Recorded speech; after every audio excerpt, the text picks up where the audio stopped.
Yes, dear students, let's start about subgame method under game theory. In the previous video, we discussed about dominance method.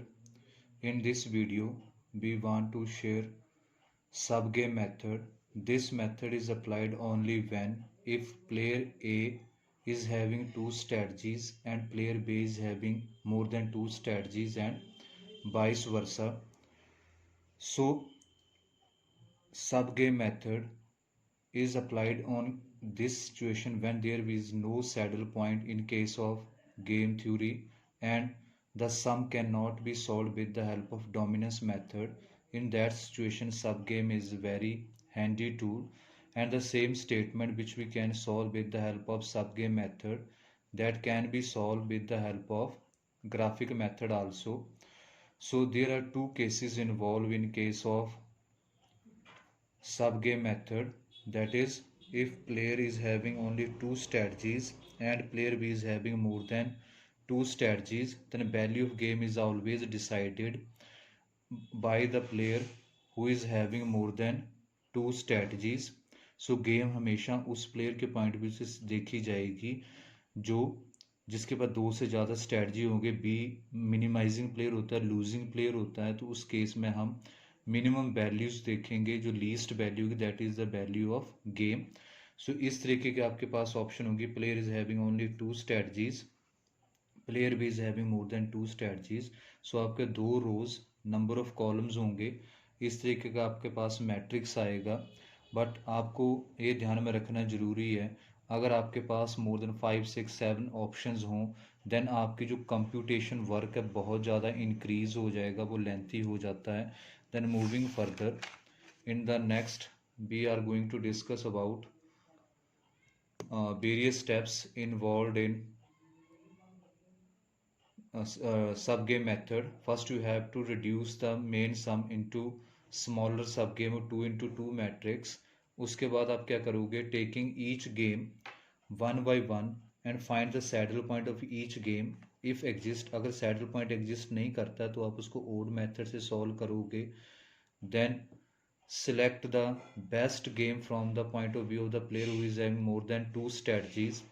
अब इसके बाद आपने जितनी भी सब गेम उन सभी को लिखना है, लिखने के बाद उसमें चेक करना है कि सब गेम की कौन सी out of the all the best sub game available which one is having the minimum value.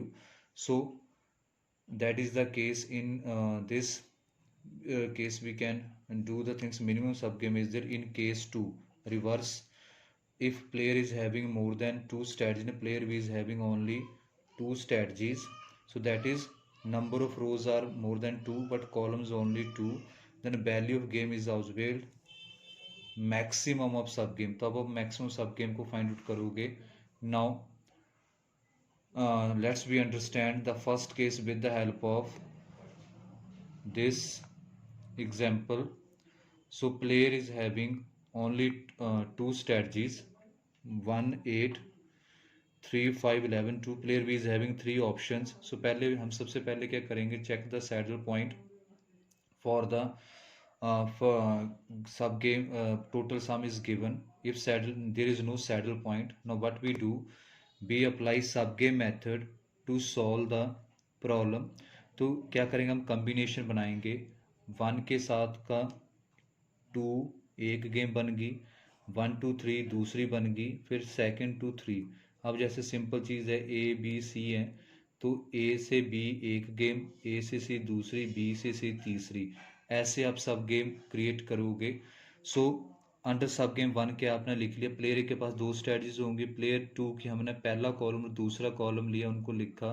फिर उसमें सबसे पहले अपने सैडल पॉइंट देखना है, पहली रो में 1 मिनिमम, दूसरी में 5, अब उसमें से मैक्सिमम 8 और 5 मैक्सिमम, तो आपके पास वैल्यू गेम 5 आ जाएगी।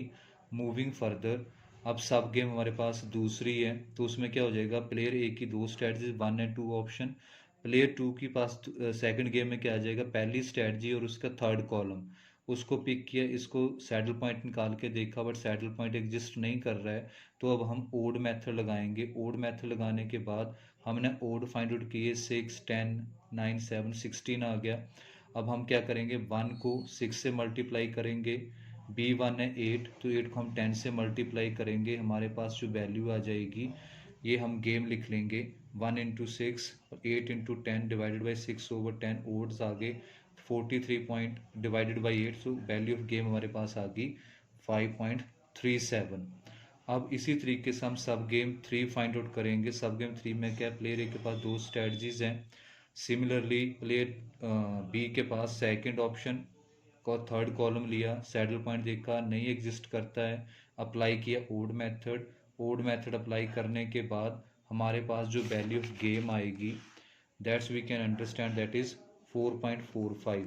अब हमने तीनों गेम निकालने, तीनों के हमने आंसर लिख लिए 5, ये लिखा हमने तीनों। अब इन तीनों में से हम ए के पास 2 स्ट्रेटजीज हैं, बी के पास मोर देन 2 स्ट्रेटजीज हैं, सो हम वैल्यू ऑफ गेम हमेशा उस प्लेयर के पॉइंट ऑफ व्यू से देखेंगे जिसके पास more than 2 strategies. B is the losing player, हम लीस्ट वैल्यू देखेंगे, मिनिमम वैल्यूज दैट इज़ 4.45। अब ये कौन सी सब गेम है, 3 है, तो सब गेम 3 में हमारे पास वैल्यू आ जाएगी व्हेन प्लेयर इज हैविंग 1 और 2 strategy and player B is having second and third column. अब हमने स्ट्रेटजी देखनी है, स्ट्रेटजी हमेशा आपने ऐसे करनी होती है, प्लेयर ए की आ जाएंगी 3 डिवाइडेड बाई 11, 8 डिवाइडेड बाई 11, ए की स्ट्रेटजीज आ गई। प्लेयर बी की जब देखेंगे तो 9 डिवाइडेड बाई 11, 2 डिवाइडेड बाई 11, ये प्लेयर बी की स्ट्रेटजीज आ जाएंगी। तो जो भी आपकी गेम मिनिमम गेम होगी इन case of if A is having only 2 strategy, तो वो गेम आपने लिखनी है, उसमें से आंसर आपने ढूंढ के लिखने हैं, आपके पास स्ट्रेटजीज आ जाएंगी।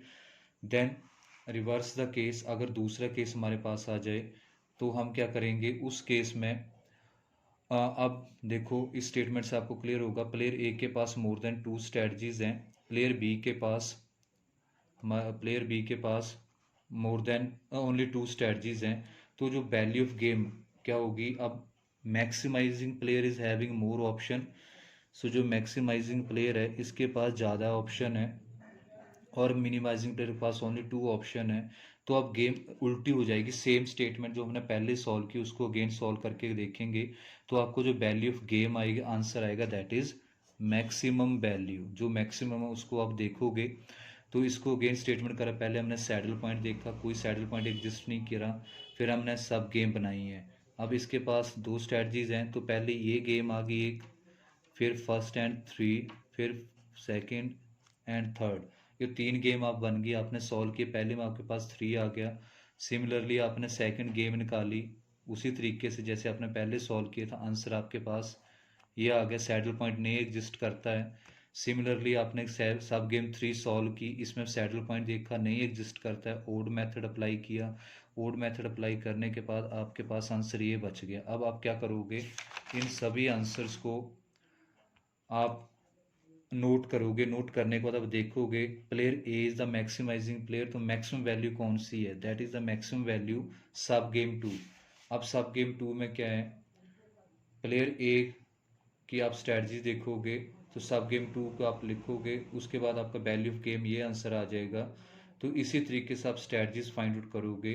सो in the crux what I want to say, so dear student, in case अगर प्लेयर ए के पास सिर्फ 2 स्ट्रेटजीज हैं और प्लेयर बी के पास मोर देन 2 हैं, तो उस केस में जो वैल्यू ऑफ गेम होगा सब गेम में से जो सबसे मिनिमम वैल्यू होगी that is the value of game, वो आपका आंसर होगा। And the reverse in case of if player A is having more than 2 strategies and player B is only having 2 strategies, in that situation your value of game is that sub game which is having the maximum value among the all available sub game with you. So keep learning. Thank you.